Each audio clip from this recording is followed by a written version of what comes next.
నమస్కారం, న్యూస్ విజన్కు స్వాగతం. ముందుగా వార్తల్లోని ముఖ్యాంశాలు.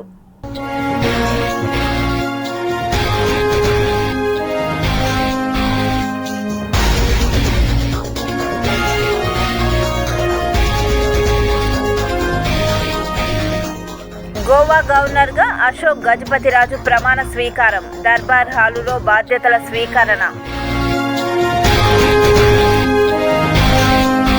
తిరుపతిలో బైక్ ప్రయాణికులపై చిరుత దాడికి యత్నం. భక్తుల్లో భయాందోళన. పారదర్శకంగా సిట్ దర్యాప్తు. లిక్కర్ స్కామ్లో దోషులకు శిక్ష తప్పదు. హోంమంత్రి అనిత వెల్లడి. పగిలిన తెలుగు గంగ పైప్ లైన్. 45 అడుగుల మేర ఎగసిపడిన నీళ్లు. రాష్ట్ర ఉప ముఖ్యమంత్రి పవన్ కళ్యాణ్ నటించిన హరిహర వీరమల్లు చిత్రాన్ని మత విద్వేషాలతో రెచ్చగొట్టవద్దని టీటీడీ విశ్రాంత అధికారి చిన్నంగారి రమణ ముస్లిం సోదరులతో కలిసి సినిమా చూసి బయటకు వస్తూ ప్రేక్షక జనాన్ని కోరారు. చీరలను పంచిపెట్టారు. చరిత్రను గుర్తు చేస్తూ ఆధునిక సమాజంలో మార్పు రావడానికి ఈ చిత్రం దోహదపడుతుందని చిన్నంగారి రమణ బృందం కేక్ కట్ చేసి చిత్రం విజయవంతంపై సంబరాలు చేశారు. వాళ్ళు బాయ్కాట్ హరిహర వీరమల్లు అని చెప్పిందే ట్రెండ్ చేస్తారు. అదైతే నేనేం చెప్తానంటే వాళ్ళు ఇది జరిగిన వాస్తవం. ఎప్పుడైతే హరిహర వీరమల్లు ప్రీమియర్ షోస్ పడ్డాయో వీళ్ళు బాయ్కాట్ అంటున్నారు. లోపల వాళ్ళే మూవీస్ చూస్తున్నారు. జిల్లాలో 2 రోజుల పర్యటనలో భాగంగా కేంద్ర సాధికార కమిటీ సభ్యులు చంద్రప్రకాష్ గోయల్ శనివారం కాణిపాకం శ్రీ వరసిద్ధి వినాయక స్వామిని దర్శించుకున్నారు. కాణిపాకం విచ్చేసిన కేంద్ర సాధికార కమిటీ సభ్యులను జిల్లా కలెక్టర్ సుమిత్ కుమార్ కాణిపాకం అతిథి గృహం వద్ద మర్యాదపూర్వకంగా కలిశారు. అనంతరం కమిటీ సభ్యులకు ఆలయం ముఖద్వారం వద్ద ఆలయ ఈవో పెంచెల కిషోర్ పుష్పగుచ్చంతో స్వాగతం పలికారు. దర్శనానంతరం కేంద్ర సాధికార కమిటీ సభ్యులకు ఆలయంలో వేద పండితులు వేద ఆశీర్వచనం పలికి స్వామివారి చిత్రపటం ప్రసాదం అందించారు. ఈ కార్యక్రమంలో డిఎఫ్ఓ భరణి తదితరులు పాల్గొన్నారు. జిల్లాలో ఖాళీగా ఉన్న 69 ఆశా వర్కర్ల పోస్టులకు చిత్తూరు నగరంలోని డిఎంహెచ్ఓ కార్యాలయంలో శనివారం జిల్లా వైద్య ఆరోగ్య శాఖ ఆధ్వర్యంలో ఇంటర్వ్యూలు నిర్వహించారు.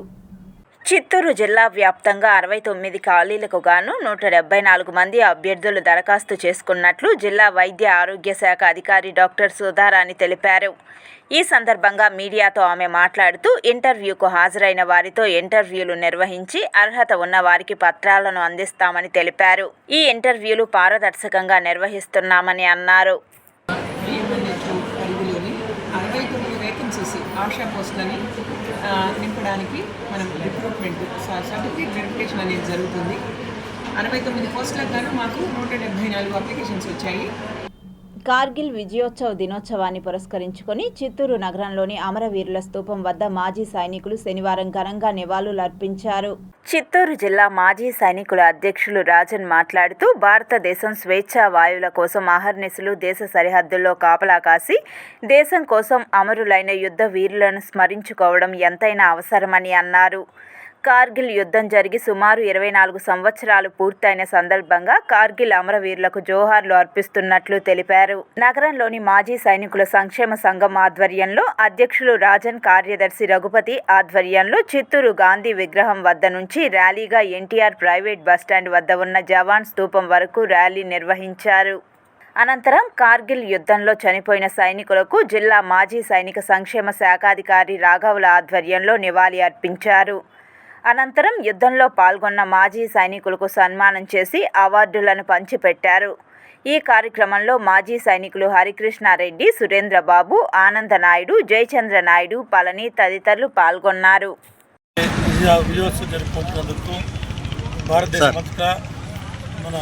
భారతదేశ సైనికులకు మద్దతు తెలియజేస్తూ మాజీ సైనికులందరూ మద్దతు తెలియజేస్తున్నారు. ఈ విషయంగా అందరికీ శుభాకాంక్షలు తెలియజేస్తున్నారు. Andhra Pradesh state chapter national cancer grid 3వ వార్షికోత్సవ కార్యక్రమాన్ని 2 రోజుల పాటు నిర్వహించడం జరుగుతుందని డాక్టర్ ప్రశాంత్ తెలిపారు. తిరుపతి జూ పార్క్ మార్గంలోని Sri Venkateswara institute of cancer care and advance research హాస్పిటల్లో 2 రోజుల కార్యక్రమాన్ని ఏర్పాటు చేశారు. ఈ సందర్భంగా medical director, head of the department surgical oncology doctor Prashant city కేబుల్తో మాట్లాడుతూ క్యాన్సర్ను ఆదిలోనే గుర్తించి చికిత్స పొందడం ద్వారా విముక్తి పొందవచ్చని తెలిపారు. క్యాన్సర్ వైద్యానికి నూతన సాంకేతిక విధానం ద్వారా ఏ విధంగా వైద్యం అందించాలి అనే అంశంపై వైద్యులకు అవగాహన కార్యక్రమం నిర్వహించడం జరిగిందని తెలిపారు. So the main agenda of this meeting is to review and adopt the guidelines for common cancers and also implement or get codes that are not available currently under the NTR Vaidya Seva Trust. So this will immensely help a large number of patients who are suffering from these common cancers, and implementation of these guidelines in collaboration with NTR Vaidya Seva is going to benefit a lot of patients. Tirupati మంగళం పరిధిలోని తిరుమల నగర్లో Telugu Ganga project pipeline పగలడంతో తీవ్ర భయాందోళన పరిస్థితి నెలకొంది. మంగళంలోని తిరుమల నగర్ తెలుగు గంగ దిగువ మార్గంలోని భారీ pipeline పగలడంతో సుమారు 40 అడుగుల మేర నీరు ఎగసిపడడంతో ఆ ప్రాంత వాసులు తీవ్ర ఆందోళనకు గురయ్యారు. సాధారణంగా తెలుగు గంగ ప్రాజెక్టు నుంచి తిరుపతి మహానగరానికి మంచినీటిని సరఫరా చేసేందుకు గత కొన్ని సంవత్సరాల క్రితం ఏర్పాటు చేసిన పైప్లైన్లు అధికారుల నిర్లక్ష్యంతోనో నిర్వహణ లోపంతోనో ఏదో ఒకచోట నిరంతరం అంతరాయం కలిగిస్తూనే ఉన్నాయి. కానీ ఈరోజు జరిగిన ఈ సంఘటన ఇందుకు పూర్తిగా విరుద్ధం.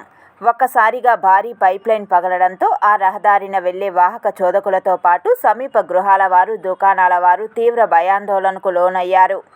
అంతేకాకుండా సమీపంలోని దుకాణాలు ఈ నీటి ప్రవాహం దాటికి భారీగా దెబ్బతిన్నాయి. చిన్న చిన్న వ్యాపారాలు నిర్వహించే వీరు ఒక్కసారిగా తీవ్రంగా నష్టపోవడంతో ఏమి చేయాలో పాలుపోక బిక్కుబిక్కుమంటూ ఉన్నారు. ఈ ప్రమాదంపై అధికారులను అడగగా అకస్మాత్తుగా విద్యుత్ సరఫరా ఓ వైపు ఆగిపోవడంతో ఈ ప్రమాదం సంభవించిందని తెలియజేశారు. మునుపెన్నడూ తాము కూడా ఇటువంటి పరిణామాన్ని ఎదుర్కోలేదని వారు తెలియజేశారు. అనేది పోయింది. దానివల్ల సడన్గా ప్రెజర్ పడి ఈ ఎయిర్ వాల్ స్టెమ్ అనేది ఎగిరిపోయింది. కరెంటు సప్లై ఆగిపోవడం వల్ల మనకు ఎటువంటి అంటే సివియారిటీ అనేది తగ్గింది. లేదంటే ఇంకా కరెంట్ రన్నింగ్లో ఉంటే ఆ సివియారిటీ అనేది అయితే చాలా దగ్గర ఒక 40 ఫీట్ 50 ఫీట్ అంటే అది చాలా తక్కువ.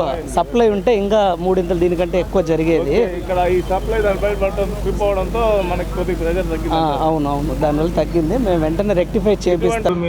నష్టం అంటే ఎంతవరకు మీరు నష్టమైంది? మాకు నష్టం అంటే ఫస్ట్ మాకు ఇది రెక్టిఫై చేస్తే చాలు. ఈ షెడ్ రెక్టిఫై చేస్తే మిగతా మాకే పెద్ద ఇది సత్తేది ఇది క్లీన్ చేసుకోగలుగుతాం. వాళ్ళు మున్సిపల్ వాళ్ళకి కంప్లీట్ చేయిస్తాము.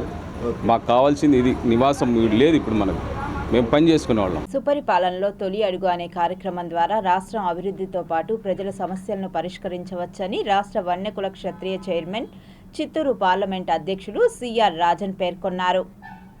గత వైకాపా ప్రభుత్వం గ్లోబల్ ప్రచారం తప్ప రాష్ట్రంలో ఎక్కడా అభివృద్ధి చేసింది లేదని చిత్తూరు పార్లమెంట్ అధ్యక్షుడు, రాష్ట్ర వన్యకుల క్షత్రియ చైర్మన్ ఎద్దేవా చేశారు. సుపరిపాలన తొలి అడుగు కార్యక్రమంలో భాగంగా చంద్రగిరి నియోజకవర్గ తిరుపతి రూరల్ మండలం తిరుచానూరు గ్రామ పంచాయతీలో నిర్వహించారు. స్థానిక టీడీపీ నాయకులతో కలిసి గ్రామంలోని ప్రతి వీధి తిరుగుతూ సూపర్ 6 పథకాలను వివరిస్తూ ప్రజల సమస్యలను తెలుసుకుంటూ కరపత్రాలను పంపిణీ చేశారు. ఈ సందర్భంగా సిఆర్ రాజన్ మాట్లాడుతూ కూటమి ప్రభుత్వం అంటే అభివృద్ధి అని, వైకాపా ప్రభుత్వం అంటే విధ్వంసం సృష్టించడం తప్ప మరొకటి లేదని వెల్లడించారు. కూటమి ప్రభుత్వం అధికారం చేపట్టి సంవత్సర కాలంలో ఎన్నికల్లో ఇచ్చిన హామీలలో భాగంగా ప్రతి ఒక్క హామీని నెరవేర్చామని తెలియజేశారు. ఈ కార్యక్రమంలో చిత్తూరు పార్లమెంట్ కార్యదర్శి మోహన్ రెడ్డి, తిరుచానూరు గ్రామ కమిటీ అధ్యక్షుడు కిషోర్ రెడ్డి, డిస్కో శివ వెంకటరమణ నాయక్, టీడీపీ కార్యకర్తలు పెద్ద సంఖ్యలో పాల్గొన్నారు. మహిళలకు జ్యోతి పథకం కింద ఇచ్చిన 3 సిలిండర్లు కూడా తగు సమయంలోనే ఇచ్చి ఈరోజు రాష్ట్ర ఆర్థిక పరిస్థితి బాగలేకపోయినప్పటికీ ఇబ్బంది ఇది జగన్మోహన్ రెడ్డి చెప్తున్నాడు. మా ఆర్థికంగా రాష్ట్ర పరిస్థితి బాగాలేదు. అలాంటి పరిస్థితిలో కూడా ఇచ్చిన వాగ్దానాలన్నీ కూడా మొన్న తల్లికి వందనం, ఇంట్లో ఎందరుంటే అందరికీ 42 లక్షల మందికి ఆ రోజు జగన్మోహన్ రెడ్డి ఇస్తే ఈరోజు 67,70,000 మందికి చంద్రబాబు నాయుడు గారు తల్లికి వందనం ఇంట్లో ఎంతమంది బిడ్డలు ఉంటే అంతమంది బిడ్డలకు కూడా ఇవ్వడం జరిగింది. గోవా గవర్నర్గా పూసపాటి అశోక్ గజపతిరాజు ప్రమాణ స్వీకారం చేశారు. బాంబే హైకోర్టు ప్రధాన న్యాయమూర్తి జస్టిస్ ఆలోక్ కరాధే శనివారం అశోక్ గజపతిరాజుతో ప్రమాణం చేయించారు. రాజ్ భవన్ బంగ్లా దర్బార్ హాలులో ఈ కార్యక్రమం ఘనంగా జరిగింది.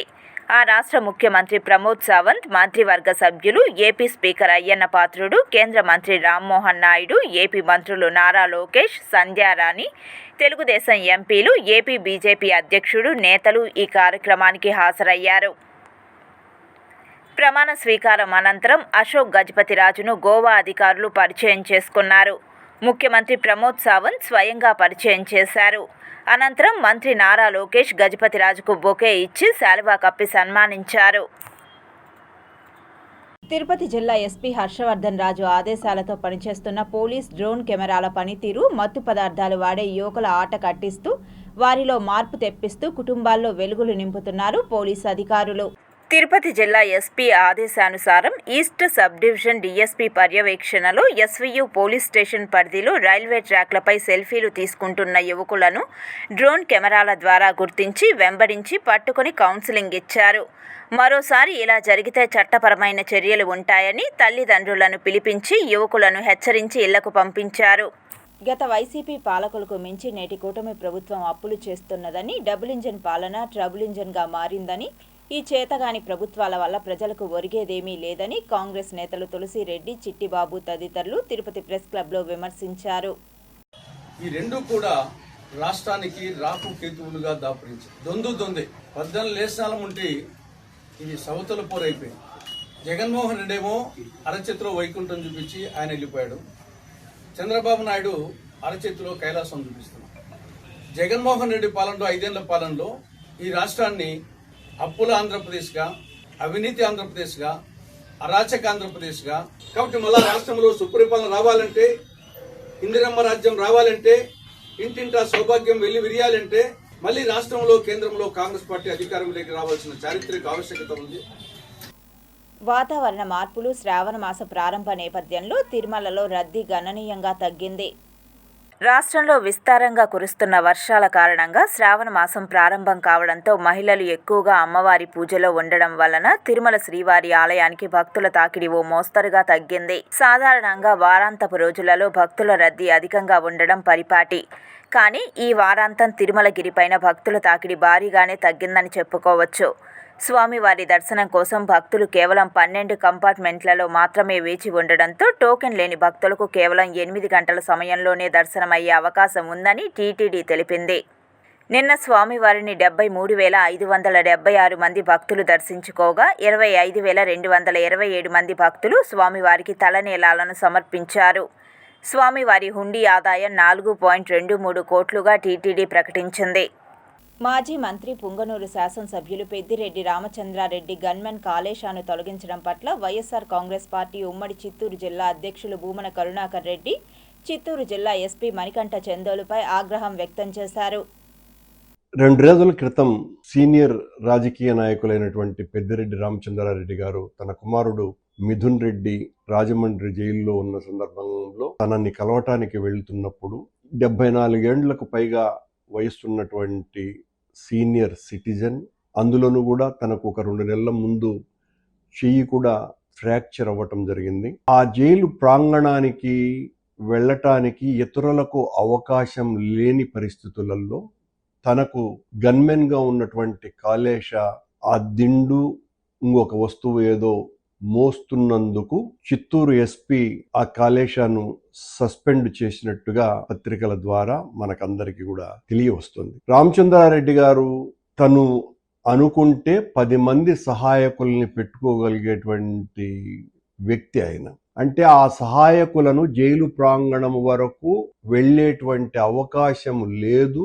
దానికి తోడు ఆయన చెయ్యి ఫ్రాక్చర్ అయినటువంటి కారణంగా అవి పట్టుకోవటానికి వీలు లేని కారణంగా ఆ కాళేశ అన్నటువంటి గన్మెన్ చేసినటువంటి ఔదార్యపూరితమైన మానవ సహాయాన్ని ఎస్పీ మణికంఠ గారు ఏమాత్రమూ సహించలేకపోయినట్టుగా ఉన్నది. తనని 3 నెలల పాటు సస్పెండ్ చేయటం జరిగింది. తిరుపతి సంస్కృత జాతీయ విశ్వవిద్యాలయంలో ప్రముఖ యోగా గురువు స్వామి పరమార్థ దేవ్ ఆధ్వర్యంలో విద్యార్థులకు యోగ సాధన సంవాదన కార్యక్రమాన్ని తిరుపతిలోని సంస్కృత విశ్వవిద్యాలయంలో చెలికాని అన్నారావు భవన్లో ఏర్పాటు చేసిన యోగా ప్రత్యేక కార్యక్రమంలో పతంజలి శిష్యులు స్వామి రామ్నాథ్ దేవ్ ముఖ్య అతిథిగా పాల్గొన్నారు. సంస్కృత విద్యార్థులకు యోగా యొక్క విశిష్టతను గురించి వివరిస్తూ ప్రతి ఒక్కరూ యోగాను చేయడం ద్వారా ఎంతో శారీరక మానసిక ఆనందాన్ని పొందుతారని వివరించారు. నిత్యం యోగా చేసేటువంటి వారు బీపీ, షుగర్, థైరాయిడ్ వంటి దీర్ఘకాలిక రుగ్మతలను అధిగమించి ఆనందమయ జీవితాన్ని గడపవచ్చని ఈ సందర్భంగా సంస్కృత విశ్వవిద్యాలయ విద్యార్థులను ఉద్దేశించి ప్రసంగించారు. ఈ కార్యక్రమంలో విశ్వవిద్యాలయ ప్రిన్సిపల్, యోగా అధ్యాపకులు తదితరులు పాల్గొన్నారు. మాకెంతో ప్రేరణాదాయకులైనటువంటి రామదేవ్ బాబాజీ ఇక్కడికి వచ్చి యోగ మందిరాన్ని స్థాపించారు. అప్పటి నుంచి మేము మన విద్యార్థులకే కాకుండా ఇక్కడ ఉండేటువంటి నాగరికులు, బయట ఉండేటువంటి వాళ్ళందరికీ కూడా మనకి ఉండేటువంటి ఒక శాశ్వతమైనటువంటి అనారోగ్యాలు ఉంటుంటాయి.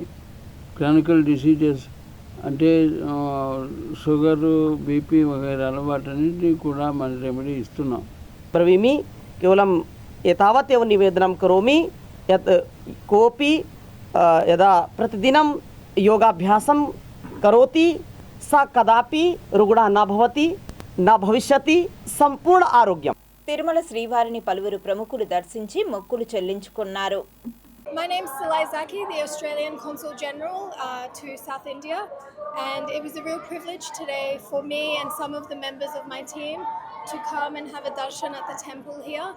It was genuinely one of the most moving experiences for me. You could see people with such faith came, and the way it's managed, the temple, it's amazing. It's so clean, such a great experience, and you can really see people come here with such hope and belief, and that was a real privilege for us to witness today. So thank you so much.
Tirupati Srinivasa sports కాంప్లెక్స్లో ఈ నెల 28 నుంచి 31వ తేదీ వరకు AP state badminton championship 2025 senior పోటీలు నిర్వహిస్తున్నట్లు చిత్తూరు జిల్లా badminton association organisation secretary Ramakrishnaiah Tirupati press క్లబ్లో వారి అసోసియేషన్ సభ్యులతో కలిసి వెల్లడించారు.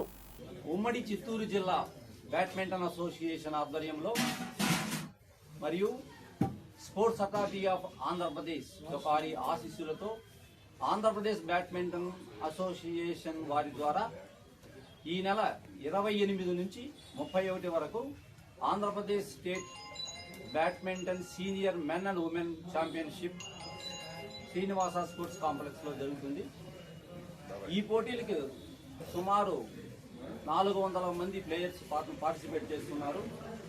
స్టేట్లో అన్ని జిల్లాల నుంచి జరిగిన సెలక్షన్స్లో ఎన్నికైన మెరుగైన క్రీడాకారులు ఇక్కడ పార్టిసిపేట్ చేస్తారు. తిరుమలలో మరోసారి చిరుతపులి సంచారం భక్తుల్లో ఆందోళన రేపుతోంది. గత 2 సంవత్సరాలుగా తిరుమలలో చిరుతలు, ఎలుగుబంట్లు తరచుగా దర్శనమిస్తున్నాయి. జూలై 2025లో అన్నమయ్య భవనం వెనుక చిరుత గేటుపై కూర్చొని భక్తులను కలవరపెట్టింది. జూన్ 2025లో అదే ప్రాంతంలో మరో చిరుత ఇనుప కంచె దాటి ప్రవేశించింది. 2024లో అలిపిరి కాలిబాట మార్గంలో చిరుతల దాడులు జరగడంతో భక్తులు గాయపడ్డారు. ఈ తరహా ఘటనల వల్ల భక్తులలో భయం పెరుగుతోంది. తిరుమల పాదయాత్రలు, రాత్రి నడకలు చేసేవారికి ఇది మరింత ఆందోళన కలిగిస్తోంది. టీటీడీ అధికారులు గతంలో కొన్ని చర్యలు చేపట్టారు. వన్యప్రాణుల కదలికలు గుర్తించేందుకు జీఎస్ఎం ట్రాప్ కెమెరాలు ఏర్పాటు చేశారు. రాత్రి నడక మార్గాలను మూసివేశారు. సిబ్బందిని గుంపులుగా పంపించి భద్రతా కవచం కల్పించారు. అయితే ఈ ఘటనలు కొనసాగుతూనే ఉండడంతో చర్యలు మరింత బలోపేతం చేయాలనే అభిప్రాయం వ్యక్తమవుతోంది. వన్యప్రాణుల సంచారాన్ని పూర్తిగా అరికట్టడం కష్టం. తిరుమల చుట్టూ ఉన్న అరణ్య ప్రాంతం వాటి సహజ నివాసం కాబట్టి వన్యప్రాణుల రక్షణతో పాటు భక్తుల భద్రతకు సమతుల్య చర్యలు అవసరం. మరిన్ని ట్రాప్ కెమెరాలు, డ్రోన్ సర్వేలు ఏర్పాటు చేయాలి. భక్తులకు అవగాహన కార్యక్రమాలు నిర్వహించాలి. అడవి జంతువులను చూసినప్పుడు ఎలా వ్యవహరించాలో తెలియజేయాలి. సహజ నివాసాల్లో మానవ జోక్యాన్ని తగ్గించడం ద్వారా వన్యప్రాణుల సంచారం తగ్గే అవకాశం ఉంది.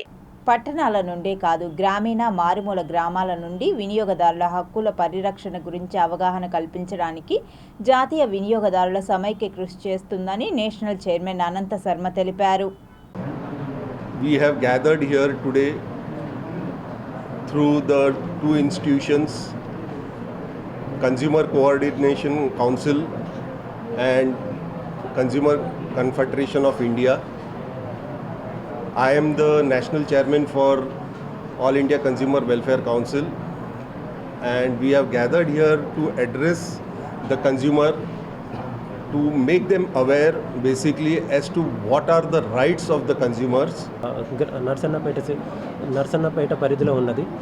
దానికి అనుగుణంగా మనకి తెలిసింది ఏంటంటే బిఐఎస్ ఒక ఐహెచ్సి ద్వారా ఒక గోల్డ్ ఆర్నమెంట్, ఒక గోల్డ్ జ్యువెలరీ చేసే ఒక షాప్, ఆ షాపులో ఒక బిఐఎస్ ఉత్తర్వులు లేకుండానే, లైసెన్స్ లేకుండానే ఒక హెచ్యుఐడి కానీ హాల్మార్క్ అనేది ముద్రించడం జరిగింది. ఆ ఇన్ఫర్మేషన్ మాకు వేరే ఉద్దేశాలతో వేరే ఇన్ఫర్మేషన్ రావడంతో మేము రైట్స్ చేసాం. గత పాలనలో హాతీరామ్జీ మఠం ల్యాండ్స్ను దోచుకున్నారని, అలాగే బైరాగిపట్టెల్లో వైకుంఠ ఏకాదశి దర్శనం నాడు తొక్కెసలాట ఘటన వెనుక సూత్రధారులుగా కూడా వైసీపీ వారు ఉన్నారని టీడీపీ నేతలు నరసింహ యాదవ్, ఆర్సీ మునికృష్ణలు తిరుపతి ప్రెస్ క్లబ్లో ఆరోపించారు. ప్రజల్ని మభ్యపెట్టే చూస్తే మటుకు ప్రజలందరూ కూడా ఏమి జరిగినా కూడా వాస్తవాలు ప్రజలకి తెలుసు అన్నీ కూడా. కాబట్టి కోట్లాది రూపాయలు లిక్కర్ స్కామ్లో చాలా మంది ఇంకా కూడా మనకే సిగ్గుపడతాను అయిపోద్దు. ఈ జిల్లాలో, ఉమ్మడి జిల్లాలో ఇద్దరు వ్యక్తులు, మిథున్ రెడ్డి కావచ్చు, చెవిరెడ్డి భాస్కర్ రెడ్డి కావచ్చు, ఈ యొక్క చిత్తూరు జిల్లాకు వన్య తెచ్చిన రీతిలో ఏదైతే చంద్రబాబు నాయుడు గారు ముఖ్యమంత్రి కాగానే చాలా మంది, గతంలో కూడా కిరణ్ కుమార్ ముఖ్యమంత్రి కానీ, ఈ మరి జిల్లాలో ఇంకా అత్యున్నతమైన భావాలు, అత్యున్నతమైన దీంట్లో ఈ జిల్లాలో చాలా మందిని చూసింది దేశవ్యాప్తంగా కూడా. తిరుపతి లోకల్ బులియన్ మార్కెట్లో బంగారం, వెండి ధరలు ఇలా ఉంటాయి. 24 క్యారెట్ల 10 గ్రాముల బంగారం ధర 1,01,240 రూపాయలు. 22 క్యారెట్ల 1 గ్రామ్ బంగారం ధర 9,160 రూపాయలు. 1 కేజీ వెండి ధర 1,16,400 రూపాయలు. 1 గ్రామ్ రీటైల్ వెండి ధర 119 రూపాయల 40 పైసలు. వార్తలు ముగించే ముందు ముఖ్యాంశాలు మరోసారి చూద్దాం.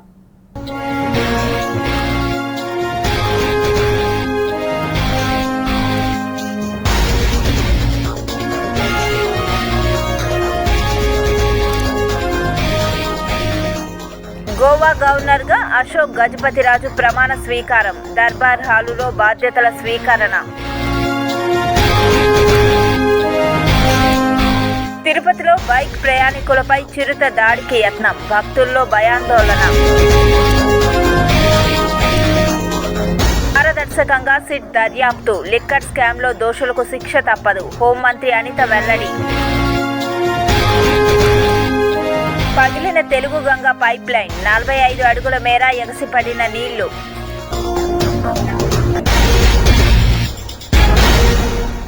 వార్తలు ఇంతటితో సమాప్తం. సమగ్ర సమాచారంతో న్యూస్ విజన్లో మళ్ళీ కలుద్దాం. అంతవరకు సెలవు. నమస్కారం.